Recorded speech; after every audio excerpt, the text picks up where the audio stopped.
Hello everyone, আসসালামু আলাইকুম। তোমরা কেমন আছো? তোমাদের জন্য আরেকটা নতুন ব্লগ নিয়ে চলে দেরি না করে তাড়াতাড়ি ব্লগটা শুরু করা যাক।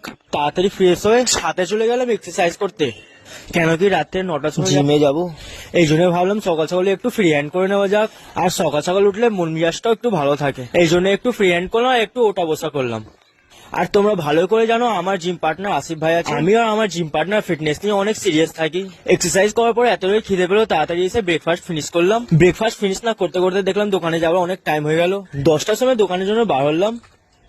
ঘর থেকে তাড়াতাড়ি বার হয়ে দোকানে পৌঁছালাম। দোকানে গিয়ে দেখলাম তো এই ভাইটা অনেক দেরি আমার জন্য বসেছিল। ভাইটা আর না দেরি করে তাড়াতাড়ি হেয়ার কাট করা শুরু করলাম। এই ভাইটার কিরম হেয়ার কাটিং হয়েছে তোমরা অবশ্যই কমেন্ট করে জানাবে।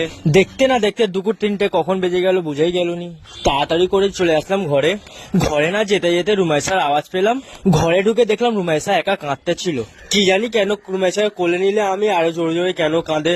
জিমের টাইম হয়ে যাচ্ছিল, এই জন্য আমি আমার জিম পার্টনার আসিফ ভাই জিম করার জন্য বার হয়ে গেলাম। জিমে গিয়ে দেখলাম তো জিম মোটামুটি খালিই ছিল। জিমতে ঢুকে ঘড়িতে টাইম দেখলাম তো 9:30 বেজে গেছিল।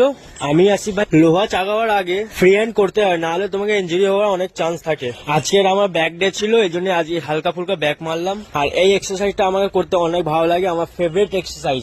এটা দিয়ে অনেক ডেভেলপ। বন্ধুরা তোমরা এই এক্সারসাইজটা ট্রাই করতে পারো। জিম করতে করতে কখন 11টা বেজে গেল বুঝেই গেলনি।